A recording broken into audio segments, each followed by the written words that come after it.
למעלות, סעינה להרים, מאין יבוא עזרי, עזרי מעימד. Shalom Bracha, que le bon Dieu vous protège, vous donne la santé, la joie, la prospérité. La question que je me suis posée ce matin, est-ce que le virus corona, ou le coronavirus, comme vous voulez l'appeler, a atteint son but? Et ça y est, il a commencé par la Chine, il est venu en Europe, il est parti au Moyen-Orient, il est parti en Afrique, en Amérique latine, l'Amérique du Nord, l'Amérique du Sud. Et on voit qu'il est en train encore de revenir vers nous. Est-ce que il atteint son but? Est-ce qu'il est vers la fin? Ou il est encore là pour nous embêter? Alors quoi? Les amis, il faut savoir une chose, qu'il y a longtemps, j'avais dit, on va falloir être obligé de vivre avec.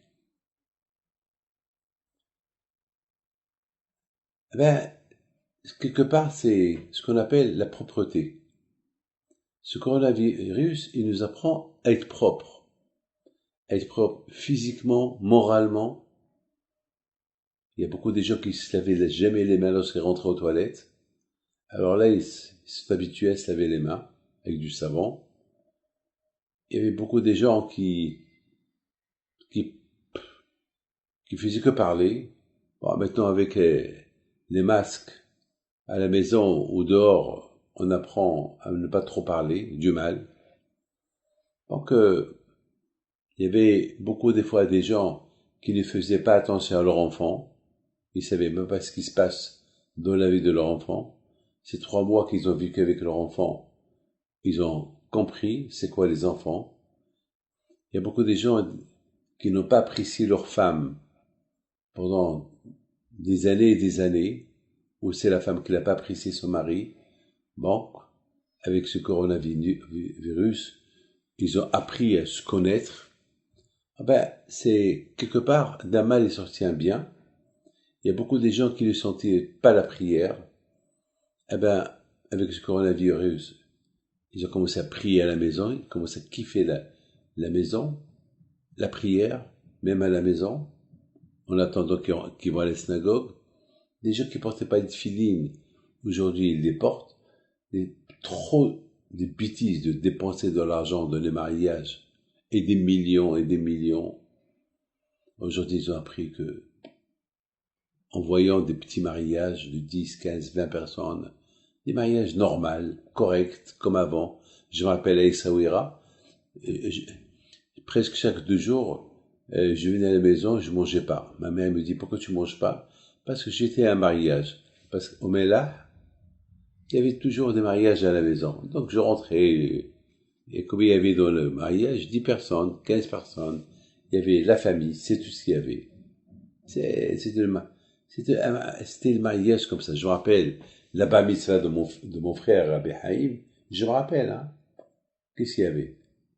Maximum 20 personnes, c'est tout ce qu'il y avait. Voilà ce qu'il y avait. Et pourtant, Rabbi Haïm, c'est nommé sur Rabbi Haïm Pido. Non, les gens, ils ne s'intéressent pas à faire des mariages grandioses, bar mitzvahs grandioses. C'est mieux de garder l'argent pour les enfants. Aujourd'hui, il y a des gens qui vont s'endetter pour faire un grand mariage. Pourquoi? Parce que l'autre il a fait, et moi aussi. Vous savez combien de gens en Israël ils meurent avec des crises cardiaques parce que le stress du mariage, au Damavisa, pour faire un mariage comme les autres, alors ça les stresse, ça les met en beaucoup de difficultés financières. Et là, ils ont des problèmes. Il y avait un mariage, combien de fois j'ai entendu que Dieu préserve, dans la semaine du mariage, il y a eu le père ou la mère du Hatan ou de la Kala qui sont morts à cause du stress. La semaine dernière, les grands rabbins d'Israël, ils se sont réunis. Écoutez bien ce que je vous dis. Moi aussi, j'ai signé cette lettre d'interdire aux religieux de faire de grands mariages. d'interdire, mais il ne peut pas interdire à tout le monde, mais au moins à leurs fidèles. Et ils ont même demandé, voilà, selon la capacité économique de la personne, le Beit Din, il va décider combien ils vont inviter. Vous vous rendez compte? Et grâce à Dieu, tout le monde est content.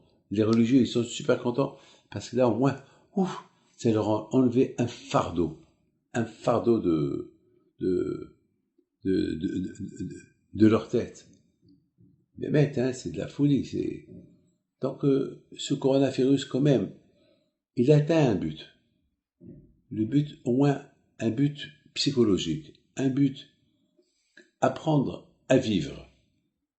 Et, mes amis, je voudrais vous dire quelque chose. Je connais quelqu'un qui a la grave maladie, et ça fait presque 20 ans qu'il a cette grave maladie. Il est vivant. Il fait attention, il est vivant. Et pourtant, les médecins ne comprennent pas. Je connais plein de monde, mais je vous en parle d'honneur. Je connais plein de monde. Pour Hachem, prennent des médicaments. Ils vivent avec. Donc, il ne faut pas... Aujourd'hui, je vois les gens qui dépriment. Aujourd'hui, je vois des gens qui ont peur. Ils ont peur. Coronavirus. Les gens, partout, moi aussi j'ai peur. Ne croyez pas que j'ai pas peur. Mais c'est pas la fin du monde. N'oubliez pas, il y a la grippe qui approche, il y a l'hiver qui approche. Il y a presque 1 million de personnes dans le monde qui meurent avec la grippe. Ah oui, 1 million de personnes. Ils meurent avec la grippe. Aujourd'hui, depuis quelque temps, on a atteint le chiffre de 400 000 personnes qui sont mortes avec le coronavirus. Mais ça va, on peut vivre avec, si on fait attention. Il y a des règles du ministère de la Santé. On les suit. Il ne faut pas aussi que les suivre, il faut faire un peu plus aussi. Parce qu'eux, ils ont la pression du monde à ouvrir. Ils ont la pression. Ici en Israël, je suis un peu déçu. Un jour, je vois tout le monde avec le masque. Un jour, je vois tout le monde sans le masque. Et pourtant, parfois ça monte, parfois ça descend. Et malheureusement, il y a des gens qui ont peur pour leur vie. Il y a des gens qui n'ont pas peur pour leur vie. Donc, mes amis, il faut pas avoir peur. Moi, je vous dis, il faut pas avoir peur. Il faut apprendre à vivre avec intelligemment. Prendre des précautions. Lavez le manger que vous faites rentrer à la maison. Bien le nettoyer. Portez des gants lorsqu'il faut les porter. Ne pas se serrer les mains. C'est pas la peine de s'embrasser. C'est pas la peine. C'est pas la peine de faire ce que... Ça y est, distance. La distance. Regardez, à New Zealand, ils ont crié victoire, et voilà. Ils ont dit, ça y est, il n'y a aucun cas, et voilà des cas qui sont arrivés comme ça. Parce que, en pensant, ils sont protégés, voilà, le bon Dieu leur montre, non, c'est pas encore fini. Mais, entre-temps, c'est des choses à apprendre. Mes amis, surtout, il faut pas se laisser faire. C'est pas parce que l'autre, il met pas le masque, et toi tu mets le masque, tu te sens moche, et tu vas pas le mettre toi aussi. Non. Si lui il est fou, toi ne sois pas fou. Fais attention. Je dis pas que les gens ils sont fous qu'ils ne le portent pas, mais prenez des risques. Les amis, que le bon Dieu vous protège, que vous n'aurez jamais ce coronavirus. Et que vous soyez en bonne et parfaite santé, et le mariage de vos enfants. À bientôt. N'oubliez pas de diffuser mon cours à tout le monde, à tous vos amis. Merci. אדוני ישמור לך מכל רע, ישמור את נפשך, אדוני ישמור צאתך ובואך מעתה